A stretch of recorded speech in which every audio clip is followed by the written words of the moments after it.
right, ladies and gentlemen, welcome to an all-new episode of Daytime Hoops, the podcast. And I was just telling my guests the podcast has been on hold for a little bit because I've been so busy with everything else, but it's time to get back into it, and I can't think of anyone better. And our guest tonight, Parker Desjardins of Forest Hill, the newest member of the 2,000 Point Club. Parker, what is going on, man? How do you celebrate 2,000 points? What's that like? What's that celebration like? It's been awesome. Just celebrating with my teammates and my family. It's cool to be part of a group of less than 20 high school basketball players to achieve 2,000 points. It's crazy.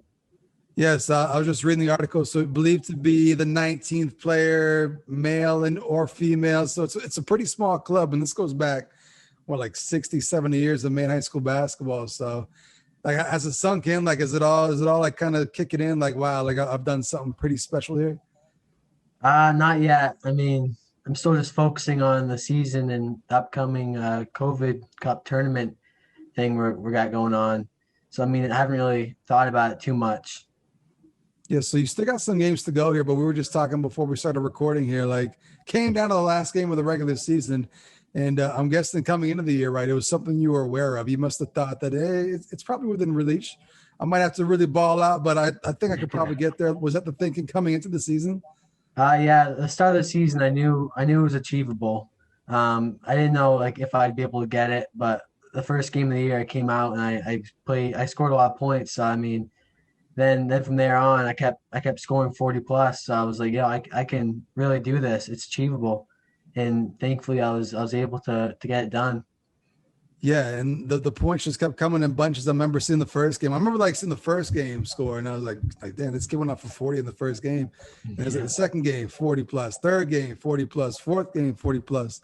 So the season wound up being shortened, right? So I'm guessing after that season ended, you're probably all right. I got a full 18 game schedule plus playoffs. So it should be 22 games, give or take, to try to get to 2,000, but didn't work out that way. You only play what, like 12 games this season, right?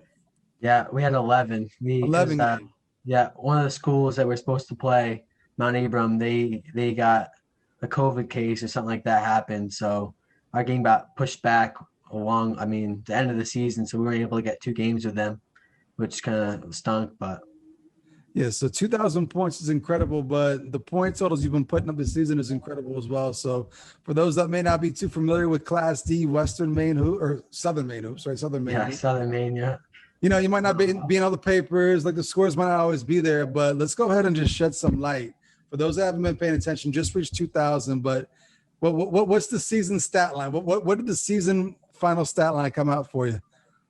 I averaged 43 a game, 11 rebounds, and 4 assists. And that's without playing fourth quarters pretty much, right? Like how many fourth quarters did you play this year? 3, I believe. Yeah. So it's incredible, just the amount of points. And the other part too is like, it's one thing, because I've seen some people talk like, oh, it's Class D, it's this and that, but it's still putting in 43 points a game, which that's not easy. That takes energy. You got to be making shots and stuff like that. Yeah. What has been the key to you this year? I mean, I watched a ton of footage when I put together the video, so I probably watched like 6 or 7 games. But what's been the key for you? Because it takes energy to score buckets, and you're doing 43 points a game in 3 quarters. Like, what's been the key for you? What led to all this? How comes all this success? I wanted to come out every game hungry, because I want to keep the foot in the gas every game. Most teams, they play either box and 1 or 2 guys on me sometimes, so it's tough. And my teammates, they did a great job helping me get the ball and just finding me for open looks. So I mean, just trying to play as hard as I can every time. And I have great teammates, so I was able to get it done.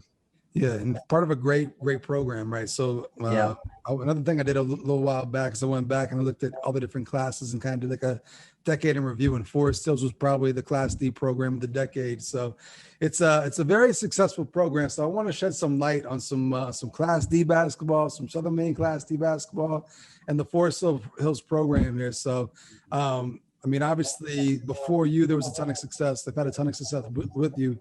What is it about the Forest Hill programs? How would you describe the program itself and why you guys have been so successful? Well, it all starts with our coach, Anthony Amro. He's been doing it for 30 years now. He's a great coach.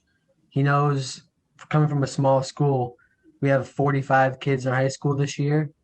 He looks at the kids from when they're young and really encourages them to work on their game.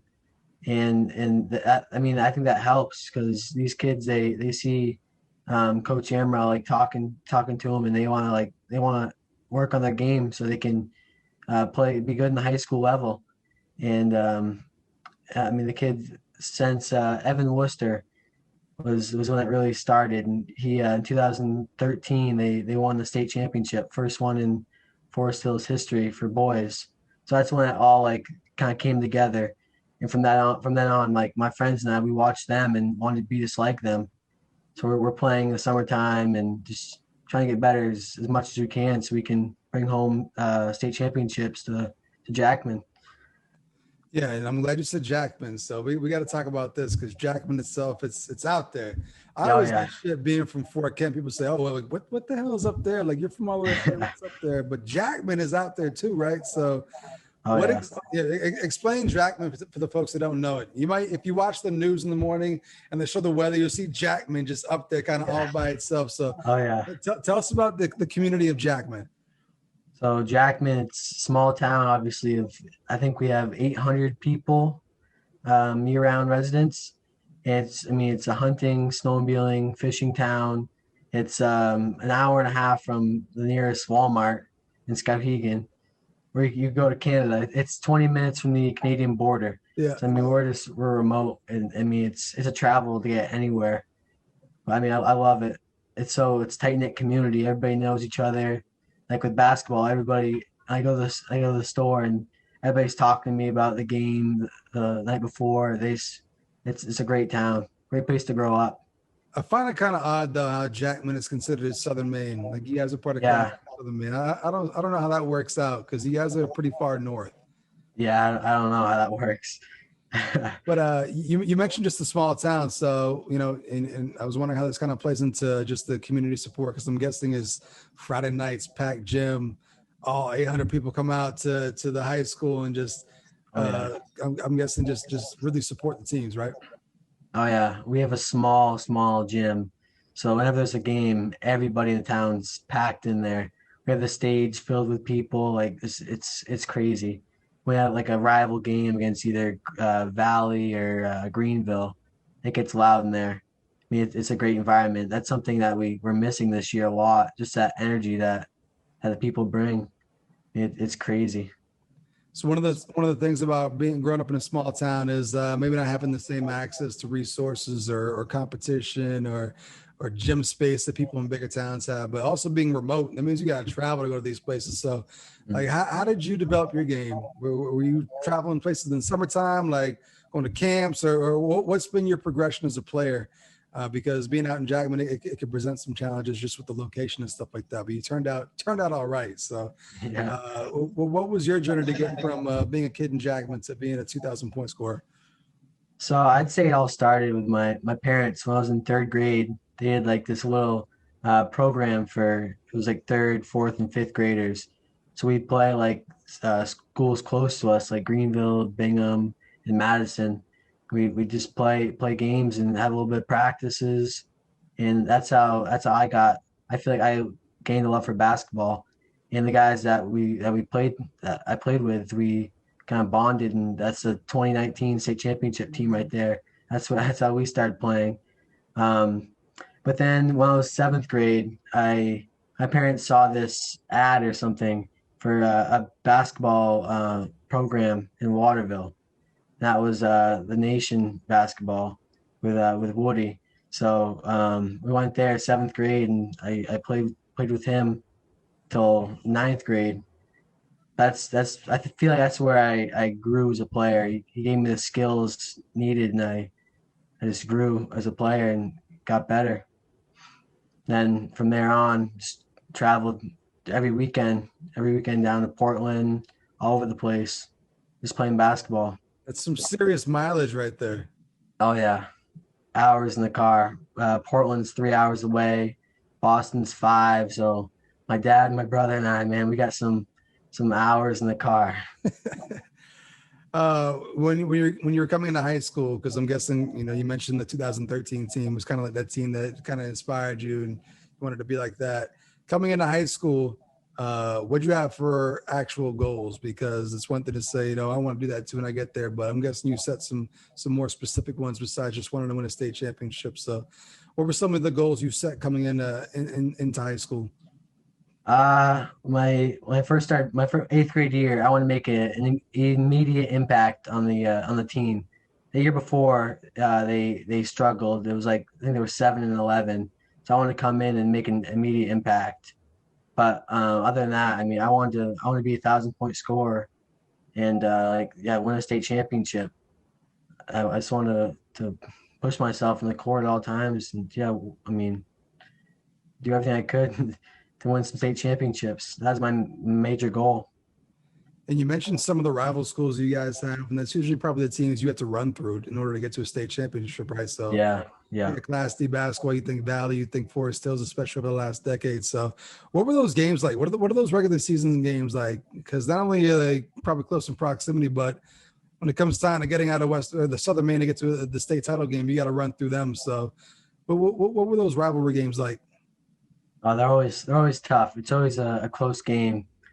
Greenville and Bingham, they're our biggest rivals, and the crowds, they get crazy, especially at the Civic Center.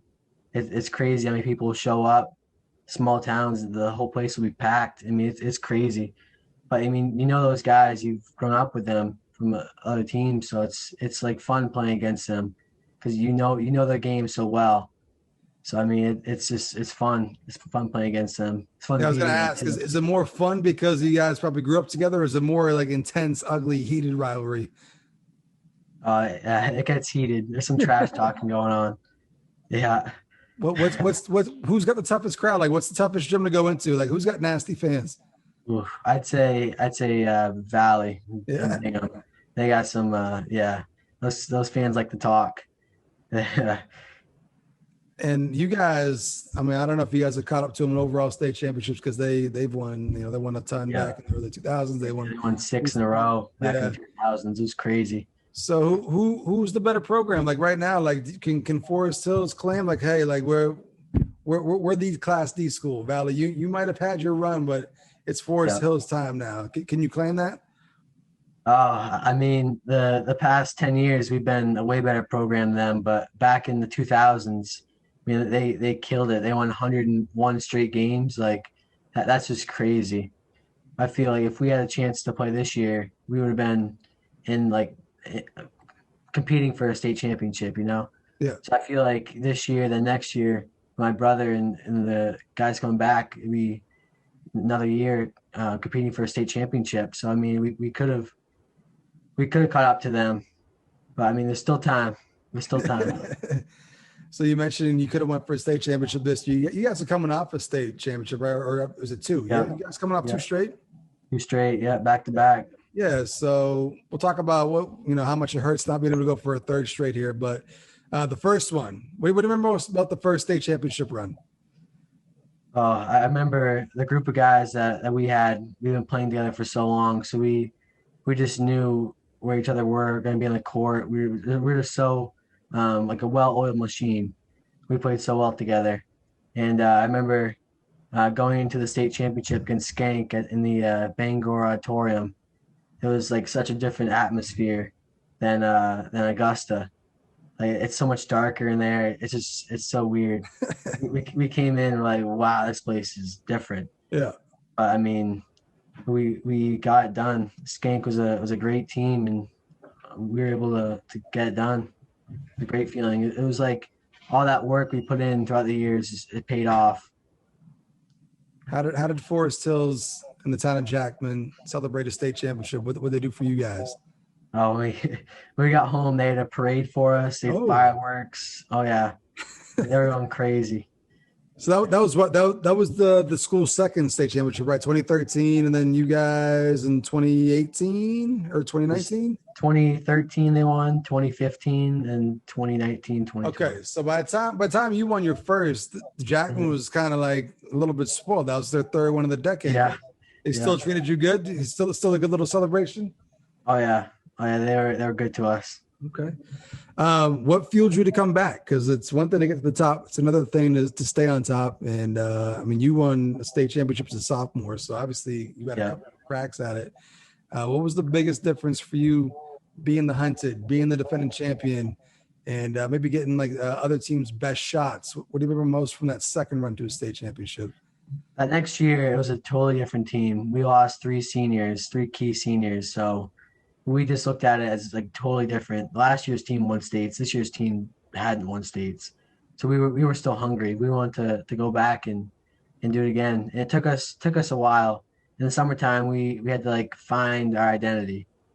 And we play our coach Amro, he constructs like a big summertime schedule. We play 40 games at tops, and so yeah, we we figured out how to play together, and once we got into the regular season, we were rolling. We were ready to go, and we rolled through that Southern Maine tournament, and then when we got to states against Machias.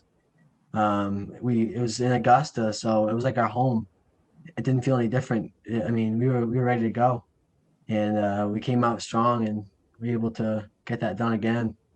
So I'm guessing just from our brief conversation we've had right now, you're a bigger fan of the Augusta Civic Center than the Insurance Center in Bangor, right? Yeah, yeah, definitely. What is it? Is it the lighting? Is it the I don't know, the acoustics might be a little bit better because in Bangor it does seem a little bit more quiet. Like it seems like it's a big crowd, but I don't know if it's just because they're further away from the court or what, but it doesn't seem like it gets as loud in Bangor as Augusta. I don't know. It's like Augusta's. It's so light and open, and you go to Bangor. It's like the only lights are on the court, and then Yeah. the crowd's just like black because it's so weird. I don't know. But this year is going to be in Bangor, so I was kind of like thinking about it in my head, like what it's going to be like again. But unfortunately, we didn't have the opportunity to do that. So What can you say about being a two-time defending state championship or state champion? There's not a lot of people that can claim they're a state championship. You got two. yeah. What's that feeling like? And does one mean more than the other? I'm guessing they're just equally as important, as awesome. But was one maybe maybe a little bit more sweet to get to? Was it more fun the first one? Was it more sweet the second time, getting back there and doing it again? What are your thoughts on the two? I'd say the first one was like more special. It felt like during the time because a team we'd never won a playoff game. My freshman year, we lost in the first round, so like none of those guys ever won a playoff game. So it was like one game at a time. We knew that every game was gonna be tough and anything could happen in the playoffs. So we took it one game at a time, and once we got to the states, it was like holy cow, we can do this. And it was crazy to be able to get that done. Yeah, I mean, yeah, we were so exhausted after the bus ride home. We were like, I mean, our coaches were going crazy, and we're just in the back, like, dang, I want to go home and go to bed. We were so tired. Just the whole run's exhausting. I'm guessing you guys play most of the teams you run into in the playoffs in the Southern Maine tournament. You probably play in the regular season, right? There's probably not too many surprises in terms of teams that you match up with in the playoffs. But once you hit the states, you're playing a team for the first time that you haven't seen all year and stuff like that. Did you ever get shit from the other team? Like, man, this kid Parker is from Jackman, this, that. Like, did you ever hear it from the teams you matched up with in the state championship? Maybe coming at you like, oh, this kid's not that good. He's from Jackman, and then just going out there and proving them wrong. I mean, those guys didn't really say too much. They never really, I don't know. They never really talked any trash. Yeah. I mean, they knew that we were undefeated both years. I don't think they wanted to talk any trash. Yeah. One of the cool things about winning states, making D tournament runs, stuff like this, is you get TV time, right? You get interviews and stuff like that. Are you a good interviewee? Like when they ask you questions, do you actually give like meaningful answers, or do you just give generic answers? Because a lot of times you see that the high school kids, when they get interviewed at the states, they look nervous. They don't know what to say. And they just say like something very empty. Like when you were getting asked questions post game, like, were you giving like some serious thought, like some legit answers, like giving them like real stuff, or was it a lot of empty stuff? I was trying to give them real stuff. I mean, I was nervous. I was tired from the game. Yeah. I was trying to just like be myself and give the most real answer I could. I mean, getting interviewed when you're like after game 16, 17 years old, it's tough. But Yeah, yeah, I can yeah, imagine. A lot of us probably dream growing up in the driveway, 3-2-1, hitting the game-winning buzzer beater to win a state championship, stuff like that. Were you the type to practice how you would answer questions post game? Like do you talk to yourself growing up? Did you like practice what you would say after winning a state championship? Did you have it kind of rehearsed? no, no, I never. I mean, I was in the backyard going through those like 3, 2, 1, those big shots. I always used to do that. My brother and I used to play 1-on-1, and oh yeah, it gets competitive doing that. But Speaking of the driveway, I'll hear and I'll read a lot of times kids saying, "Oh yeah, I used to play in the driveway growing up outside. Actually, shovel the driveway, shoot out there when it's 20 degrees out, stuff like that." Some of them probably just say it to say it. I don't know if kids are actually out there shooting outside when it's 20 degrees, yeah. shoveling off snow off the driveway and stuff like that. Were you one of those kids? Uh, we've been lucky. So in our garage, we have a basketball hoop and a shooting machine. So Oh, yeah, I haven't had to go outside and shovel. So yeah, we in our garage, a heated garage, we had a shooting machine, a basketball hoop mounted to the wall. So every night, my brother and I will go and we'll shoot in the shooting machine after play some 1-on-1. But now we've been spoiled. so that's the key to it, to getting 2,000 points is get a shooting machine, get a heated garage, right, and just That's get it up right. year Get round. shots up, just reps on Shots reps up, on shots up. reps. Yeah. Yeah, So two state championships, COVID hits. We don't know what's going to happen coming into this year. And you find out there's not going to be playoffs. It's going to be a shortened season. yeah, What were your thoughts? I mean, it's it sucks to have anything taken away from you because high school's so short and stuff like that. But the opportunity to go yeah. for a third straight state championship, being your senior year, how hard did you take it, or were you just happy to be able to play games? Like, what was your thought process once you found out how it was going to actually play out this year? I was bummed out because I mean we worked so hard over that summer, and I mean just my whole career at Forest Hills to win state championships. So when we found out that we weren't going to be able to have one, I mean the whole team was bummed out because we felt like we were good enough to get back there and compete for another one. But I mean we're just grateful that we're able to play, and I mean in these uncertain times, I mean it is what it is, right? That's right. It is what it is, unfortunately. But there is going to be a COVID Cup. They're calling it, right? But Yeah, when the season started off, right, you lose your first game. yeah. Thinking like, oh shit, like we're not supposed to lose. So what's going on here? Like, what was the thought process after losing your first game of the year? Because even though there is no playoffs and stuff like that, you're not trying to lose, right? So, Yeah. what was the thought process like losing that first game? Oh man, I mean, it was a terrible game on our part. We weren't ready to play. Like we have 3 or 4 scrimmages before our first game, and we didn't this year. So we're kind of like a little rusty. You could tell right away. Yeah, But after that, I mean, it made us hungry. I mean, normally the past couple of years we're just running through the teams, like, you know what I mean. But this year against Madison, a big Class C school, don't normally play them. I mean, it was made our guys hungry. All of us, we wanted to prove everybody that we're not just a Class D team. We can compete with these bigger schools. So that loss really made us want to give it every night. And from that, you can see now we've won the last 10 straight games since losing that first one. So I think honestly it's helped. and what's this COVID Cup look like? So it's going to be C and D, right? And it's just Yeah. Central Maine, I think, right? Yeah. So it's C and D, and I guess there's 2 Class B teams, Spruce Mountain and Waterville, joining as well. But yeah, it'll be like Winthrop, Madison, Mount Abram, Halldale, um, Monmouth, then Valley, Temple, and and us. So there'll be some Class B schools, some Class C, and Class D. It'll be tough. How's it going to work? Is it just like higher seed home game type thing, or is it going to be a neutral location? It's gonna be the higher seed home game. Do you know? Do you So know who you guys are playing already? right now, I think we're gonna play Mount Abram in the first round. We're the 3 seed, so we play if Mount Abram beats, I think Monmouth or somebody like that, which we're expecting Mount Abram to win. Because we're the 3 seed. You got Winthrop's number 1, Madison's 2, and then we're 3. So it might not be a state championship tournament going on, but it's got to be pretty cool knowing that you're gonna play some schools you don't normally play, and be playing up against some bigger schools and just a different look, right? That's got to be somewhat cool at least.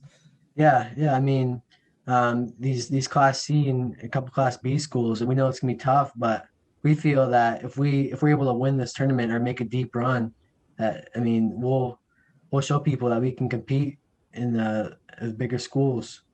Because this tournament would probably be harder than Class D tournament.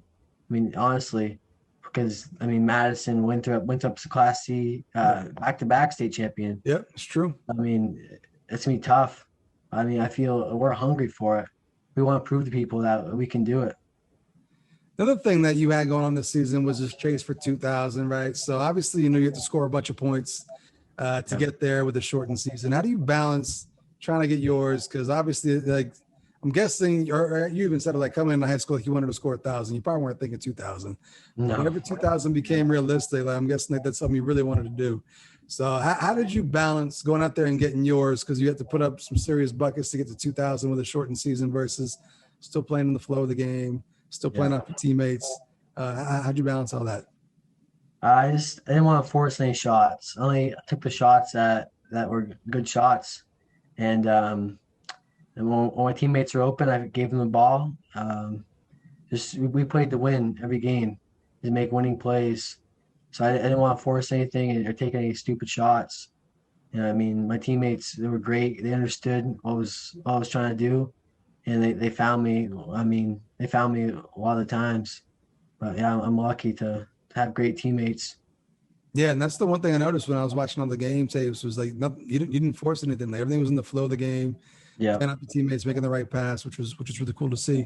But one thing I got to ask you is how many breakaway layups do you get every game? Because I did see a bunch of breakaway layups. Oh yeah. You might lead the state in breakaway layups. Yeah. But that's just we'll just credit that to good team defense, right? Like you guys play great team defense, run the floor, run your lane. Yeah. Just credit we try to push the tempo. So our defense, we play a 1-3-1, and the guy up front, he's constantly trying to pressure the ball, and that forces turnovers all the time. And if they miss a shot, our big guy Joey Poulin, he's always looking long. So I go long, and he gets me long a lot of times. He's got a lot of assists.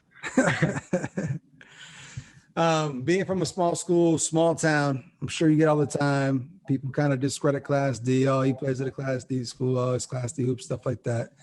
I'm guessing you hear that, right? I'm guessing that's something that they're right. What do you say to all the folks there about Class D hoops? Because my thing is, it doesn't matter where you play at. Like, there's going to be good players, there's going to be good teams, right? And you can't help where you grow up and stuff like that. Like, there's basketball everywhere. What do you say to all the naysayers out there about Class D hoops, Class D this, Class D that? What can you say about Class D hoops? I mean, it doesn't take skill to play defense. Some of these schools, these kids are athletic, so I mean, they're great defenders, and the defenses, they're always scheming. So like, they can play these junk defenses that'll target me or my brother, or just the good players in every team. So it's always tough to score, and it's physical. And the refs don't call much sometimes, so we're always like scrapping on the floor. I mean, it gets physical. I mean, it's tough to score. I mean, it's tough to play Class D. People don't watch the game, so they just figure it's easy, My thing is this: 2,000 points is 2,000 points. I don't care where you play. You still got to put the ball in the hoop, and you're putting the ball in the hoop an awful lot. And it's like you said, you're playing against junk defenses every night. You're the target of the team every night. Like, you're getting everyone's best shot, still getting 2,000 points, still putting up 40 plus. Will the 40-point average continue in the playoffs here? Can we count on that? Are we going to see some more 40-plus games come playoff time? Or do you think teams are really going to gear up on you, be in the playoffs and stuff like that? What do you think? I don't know. I'm gonna play my hardest every game. I mean, if I need to score, I'm gonna score. But I have great teammates like my brother Mason. People aren't gonna be looking for him, I feel like, and he's gonna go off. But I mean, if I have to score, if it's a close game and I need some buckets, I'm gonna give it to him. Yeah. But I don't know. Time will tell. I mean, you got some capable teammates. Like I said, I watched a ton of tape, and you got guys who can hit shots and can make plays and stuff like that. So I'm excited for you. I think it's really cool that you guys get to play some bigger schools. Like it's something that you would never normally get to do. So if you can't compete for a state championship, like this is probably the next best thing to do to kind of go after the naysayers. Like, hey, we may be Class D, but we're going to come beat some of these bigger schools, right? Exactly. Yeah, that's our whole mindset. That's our mindset. Prove people wrong. You were also named a McDonald's All-State All-Star here last week, right? So I'm guessing that's got to be another goal that you set probably coming into high school. Yeah. Just to be part of the McDonald's All-Star team. That was the goal. My mom was actually a McDonald's All-Star back in her day. So she was always telling me like, oh yeah, I got head up on you. I'm a McDonald's All-Star. Like you got to be McDonald's All-Star too. So that was definitely one of my goals. And yeah, it's awesome to be part of that team. Only shitty thing is there's no game this year. That's another thing. Yeah. Taking that away. I know it. I was talking to some of the guys like Ryan Crockett on the on my the team, DC South, and McGuire Sawyer. And we're talking like, oh yeah, we could beat the other side. Oh yeah. We're gonna see if maybe Big Time Hoops can throw something together here once things die down and make something happen for the seniors here. Another thing too, though, semifinalists for Mr. Basketball, right? So in the top 10, which is I don't know, is that something you said as a goal coming into high school? No, no, I didn't.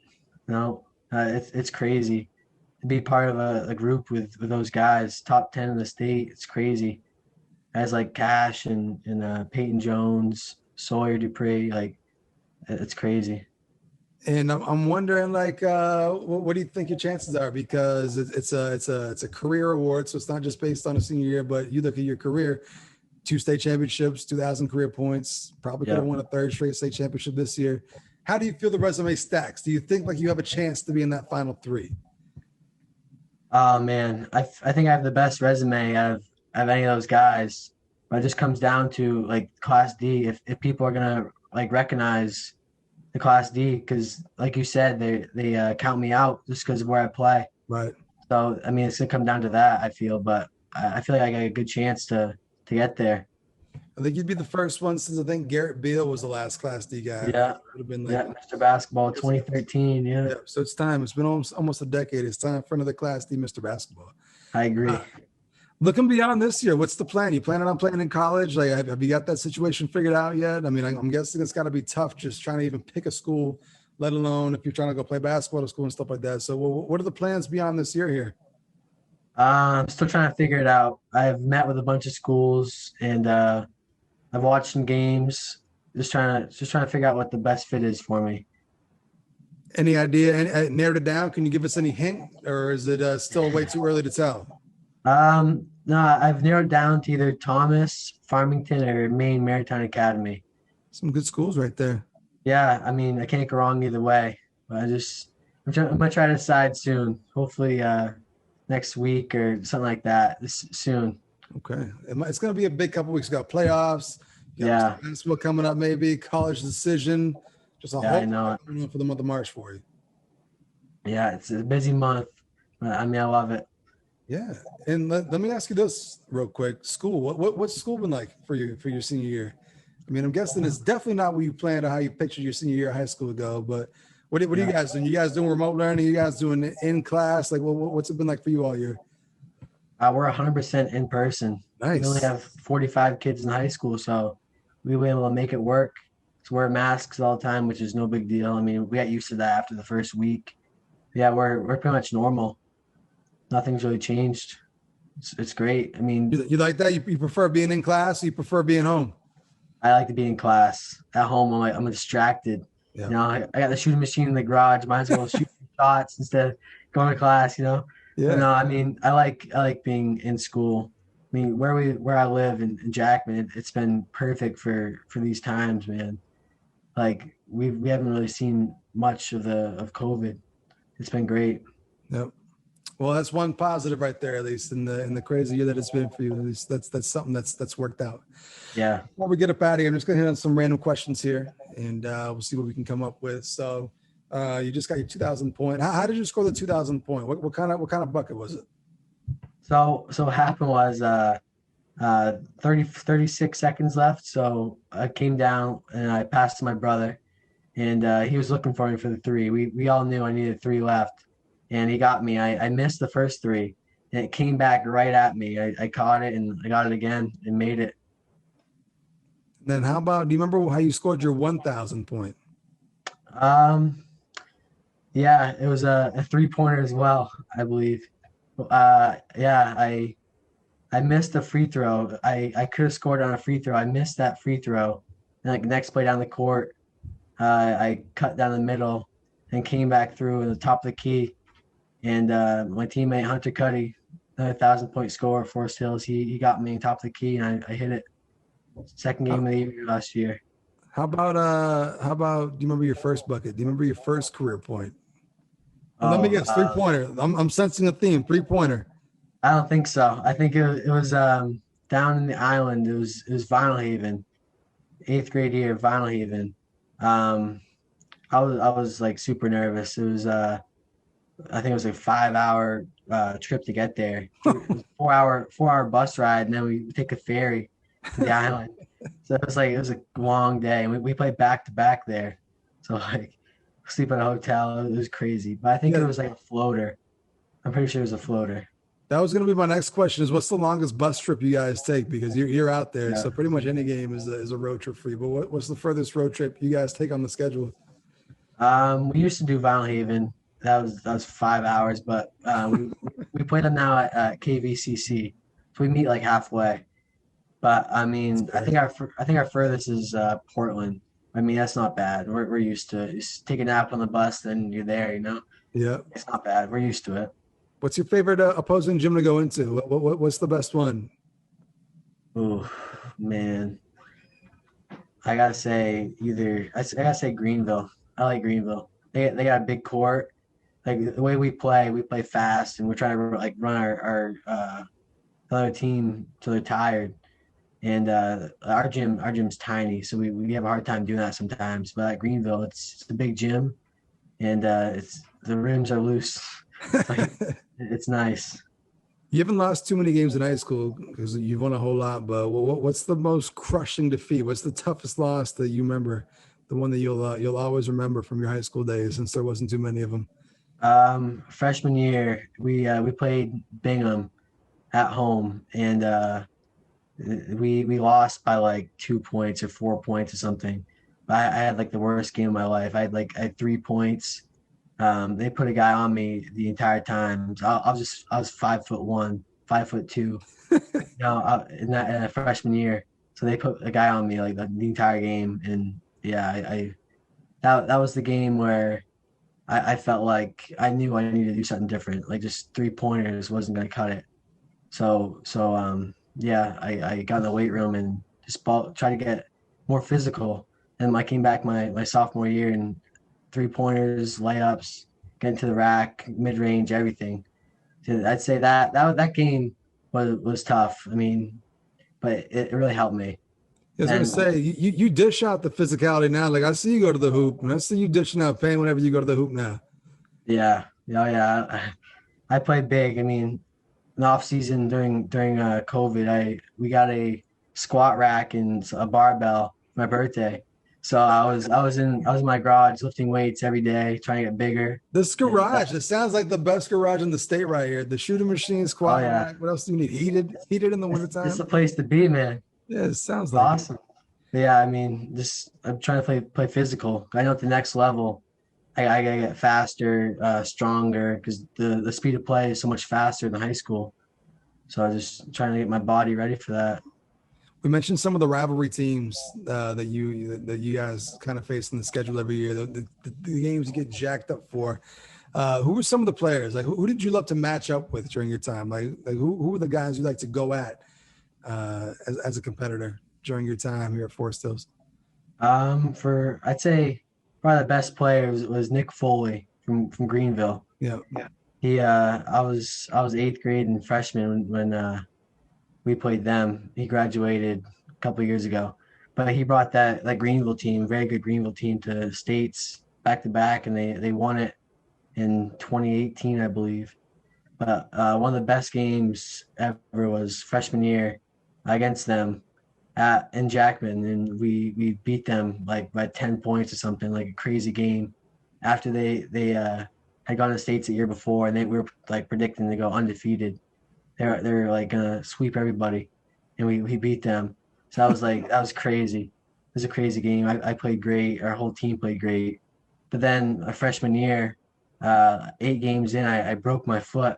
So that kind of ruined our season. I got hurt, and then our starting, I'd say small forward. I mean, one of our better players, he got hurt as well.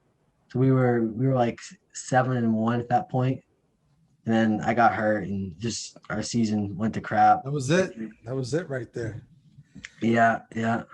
I'm gonna get you out of here on this one. So we see it all the time in the NBA, friends teaming up, forming super teams, forming big threes, forming big twos.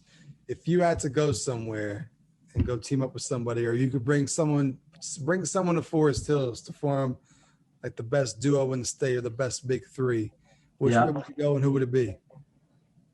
Oh man, I gotta say, so we're kind of guard heavy. I mean, Mason and we're two guards. I'd say my guy Trevor Beals from Massabesic. I Okay. think he's one of the most underrated guys in the state. He can play big. He can dominate in the paint. He can shoot threes. Man, he's underrated.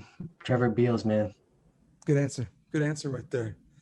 Before we get up out of here, I always give my guests a chance to have the floor to clear the air and anything, to just say anything they want, any rumors they want to clear, any college letters of intent they want to sign or announce, commitments, whatever you want. I'm gonna give you the last bit before we get up out of here. I just gotta say I'm excited for the tournament coming up. Hopefully we can make a run against these bigger schools, and I'm excited to see what happens with Mr. Basketball. Yeah. That's gonna be exciting. The dunk contest and 3-point contest too. Coming soon. Coming soon. I'm just waiting on people to send me the stuff so we can put it together. So there should be some cool stuff coming up here. Were you snubbed? Should you have been in the 3-point shootout? Yeah. I'm a little mad about that, to be honest, man. I think I should have been in that. That's my bad. I hit a couple people and I said, give me some suggestions. Where should we go with this? And then afterwards, I was like, we probably should have got like some of the star power, some of the scenes. It's all right. I'm gonna find some ways to get everyone involved. So basically, whoever wins this 3-point shootout, I'm just gonna send out the challenge. Like, hey, you got to beat the score. Send me you beating the score, and then we can crown an ultimate champion. So you still got a chance. Yeah. I'm gonna do that. Go in the garage with the shooting machine. That's right. Get some shots up. Get some shots. I'll be ready. Shout out to the newest member of the 2,000 Point Club, Parker Desjardins, for coming through on Big Time Hoops, the podcast. I'm excited for the tournament. I'm excited to see how you guys do against some bigger schools and how that plays out. Also excited for Mr. Basketball and how that shakes out too. So Yeah. if you get Mr. Basketball, we're gonna have you back on here so we can talk to the Mr. Basketball as well as the newest member of the 2,000 Point Club. Does that work for you? Yeah. Yeah. There we go. For it. Parker Desjardins, ladies and gentlemen of Forest Hills on Big Time Hoops, the podcast. Make sure you're checking out all the previous episodes wherever you get your podcasts on Apple Podcasts, Spotify, Google Podcasts, YouTube. It's everywhere. So check that out and rate the podcast too. Give me 5 stars. I got to get these ratings up. So let's do that. But we'll see you next time with another Big Time episode of Big Time Hoops, the podcast. See you.